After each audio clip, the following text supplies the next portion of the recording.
Hello everyone, मैं हूं आदित्य शर्मा और आज की इस वीडियो में हम लोग बात करेंगे कि कैसे पूरे साल भर अपनी कंसिस्टेंसी को मेंटेन करके रखें।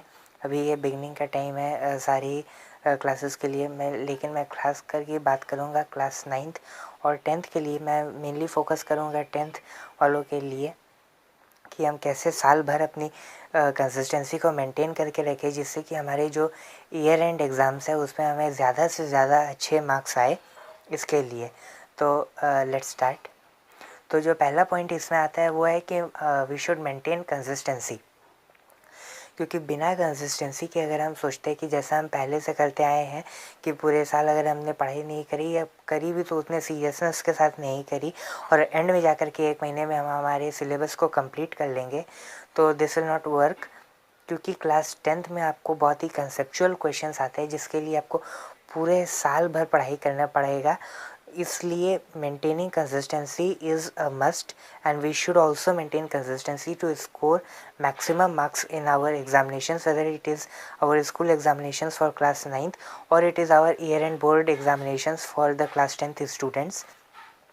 अब इसकी मैं अगर सबसे अच्छी एग्जांपल दूँ तो अगर कोई रेसलर है, अगर वो बहुत समय तक जिम नहीं जाता है लेकिन वो मैच के 1 दिन पहले अगर जिम जाता है तो वो उसके लिए बिल्कुल भी काम में नहीं आएगा। ऐसे ही हम भी अगर पूरे साल भर पढ़ाई नहीं करते हैं और लास्ट में जाकर के सोचते हैं हमारा सिलेबस कंप्लीट हो जाएगा, तो ऐसा बिल्कुल भी नहीं होगा और हमें बिल्कुल भी मार्क्स नहीं आएंगे।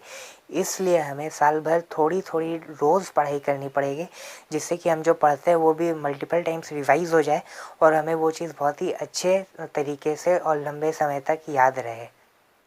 अब जो दूसरा पॉइंट आता है वो है कि मेक अ चैप्टर लिस्ट। ये ज़्यादातर बच्चे नहीं करते हैं। इनफैक्ट मैं बोलूँ तो आधे से ज़्यादा बच्चे ऐसा नहीं करते, लेकिन ये एक बहुत ही कमाल का पॉइंट है जो कि हमें हमारे मार्क्स को इम्प्रूव करने के लिए बहुत ज़्यादा मदद कर सकता है। मैं अगर एग्जांपल के लिए मान के चलूँ इंग्लिश सब्जेक्ट को लेकर, तो इंग्लिश में आपके 2 बुक्स होते हैं, 9th का भी 10th का भी। तो आपका जो भी इंग्लिश का कॉपी है उसमें फर्स्ट पेज में आपको 2 कॉलम्स बनाने हैं दोनों बुक्स के, और जो पहली बुक है उसके जितने भी चैप्टर्स आपको उसके नीचे लिखने हैं और जो दूसरी बुक है उसके जितने भी चैप्टर्स है आपको उसके नीचे लिखने हैं। और फिर जैसे जैसे आपके सारे चैप्टर्स कंप्लीट होते जाए आप वैसे वैसे उसमें टिक लगाते जाइए। जैसे चैप्टर 1 आपने कंप्लीट कर लिया, अब उसके आगे आप टिक लगा दीजिए। चैप्टर 2 आपने कंप्लीट कर लिया, उसके आगे आप टिक लगा दीजिए। ऐसा करने से क्या होगा कि हमें पूरा एक आइडिया मिल जाएगा कि हमारा सिलेबस कितना बड़ा है, और हमारा अगर बहुत सारा हो चुका है तो इससे हमें कॉन्फिडेंस भी आएगा कि हमारा ज़्यादा से ज़्यादा सिलेबस कंप्लीट हो चुका है। और अगर ज़्यादा बचा है तो उससे भी हमें ये बात पता चलेगी कि अभी हमारा सिलेबस बाकी है, तो अभी हमें और ज़्यादा मेहनत से पढ़ाई करनी पड़ेगी। इसलिए ये बहुत ही एक कमाल का टिप है। ये सारे ही सब्जेक्ट्स के लिए लागू होता है, मैंने सिर्फ एग्जांपल के लिए इंग्लिश को माना है। अगला पॉइंट है take help from YouTube. YouTube में बहुत सारे वीडियोस पहले से अवेलेबल हैं जो कि आपके पूरे कंसेप्ट को बहुत ही अच्छे से क्लियर कर देगा। तो आज की डेट में ये एक गोल्डन अपॉर्चुनिटी है कि आपको अगर कोई भी चीज़ बुक के अंदर में समझ में नहीं आती तो वो आप यूट्यूब के ऊपर जा कर के उसको सर्च करते हो तो आपको पूरे वो वीडियो फॉर्मेट में 1 शॉट में पूरा चैप्टर आप समझ जाओगे। तो आपको इसकी हेल्प लेनी बहुत ही काम में आएगी। और जो इसके अगला पॉइंट है वो है give more importance to NCERT। यहाँ पर बहुत सारे बच्चे या फिर ज़्यादातर बच्चे NCERT को बिल्कुल भी इम्पोर्टेंस नहीं देते हैं, लेकिन ये एक बहुत ही बड़ी गलती है। अगर आप 9th में हो तो फिर भी आप NCERT को स्किप कर सकते हो। आपके स्कूल के टीचर जो भी बुक बोलते हैं आप उससे पढ़ लीजिए, क्योंकि जो क्वेश्चन पेपर है वो भी आपके स्कूल के टीचर्स ही बनाएंगे। लेकिन अगर आप क्लास 10th में हो तो NCERT is the primary book and it is the most important book and also it is the most helpful book. क्योंकि NCERT में जो भी कंसेप्ट होता है वो बहुत ही आसान भाषा में पूरे समझाया हुआ रहता है, जिसको पढ़ने के बाद में मेरे अंदाज से आपको बिल्कुल भी दिक्कत नहीं आनी चाहिए किसी भी चैप्टर की, किसी भी टॉपिक की या किसी भी कंसेप्ट की अंडरस्टैंडिंग में। तो आपको NCERT सबसे मोस्ट इम्पॉर्टेंट बुक है, आपको ये पढ़ना ही पढ़ना है। अगर इसके बाद में आपको समय मिलता है, आपके पास फ्री टाइम है, तो आप नॉलेज के लिए किसी और बुक को रेफ़र कर सकते हो, आपके टीचर से पूछ के या फिर आपके सीनियर से किसी से भी पूछ के, जो भी बुक आपको अच्छा लगे, जो भी आपके पास में है। सिर्फ़ और सिर्फ नॉलेज के लिए या फिर आपके स्कूल में जो बुक चलती हो आप उसको पढ़ सकते हो नॉलेज के लिए, वो बहुत ही अच्छी बात होगी।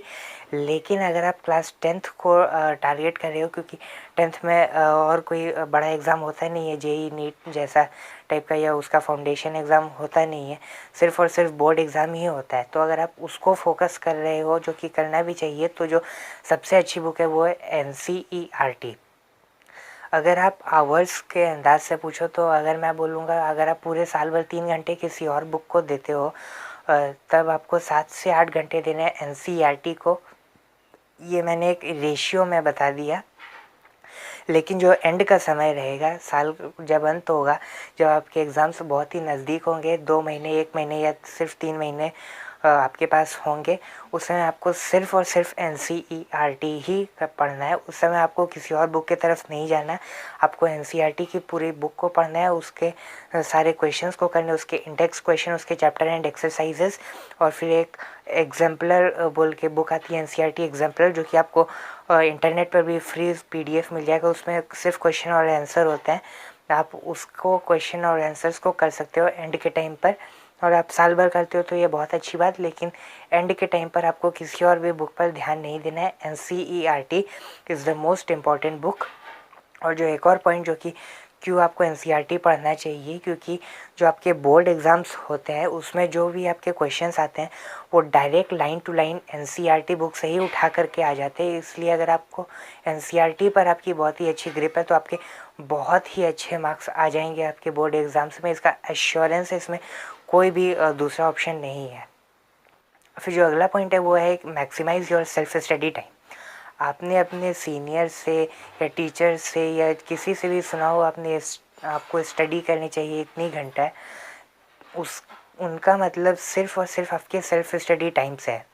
अगर आप सोचते हो कि आपके स्कूल के टीचर्स आपके सिलेबस को कंप्लीट करवा देंगे, आपके ट्यूशन टीचर करवा देंगे, यूट्यूब पर डिपेंडेंट होकर अगर पढ़ते हो और अपनी स्टडीज़ करते हो, तो आपको बिल्कुल भी, आप दुनिया की कोई भी स्ट्रैटेजी को यूज़ कर लो, आपके अच्छे मार्क्स नहीं आएंगे।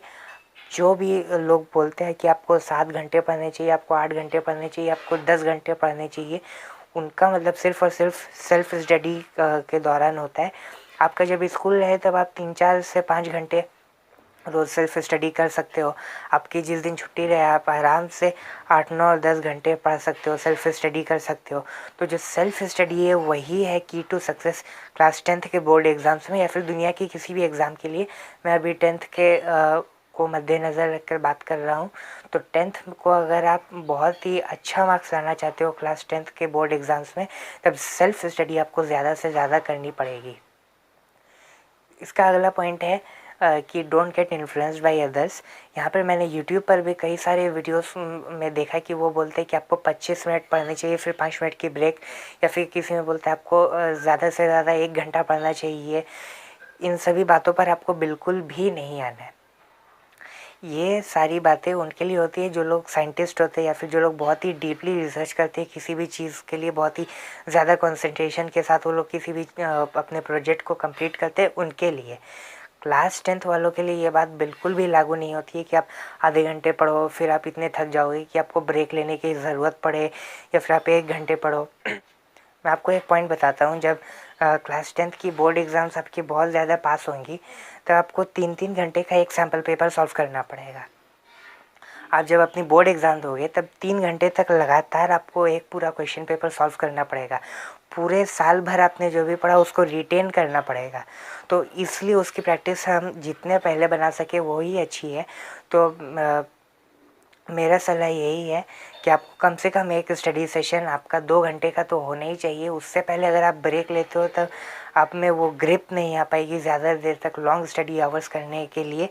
और एक और बात है, जब आप 11th और 12th में जाओगे 10th के बाद में, तब अगर आप JEE या फिर नीट को टारगेट करते हो या फिर आप UPSC को टारगेट करते हो या फिर ऐसे किसी भी बड़े एग्ज़ाम को टारगेट करते हो, तब आपको बहुत देर तक लगातार पढ़ाई करनी पड़ेगी।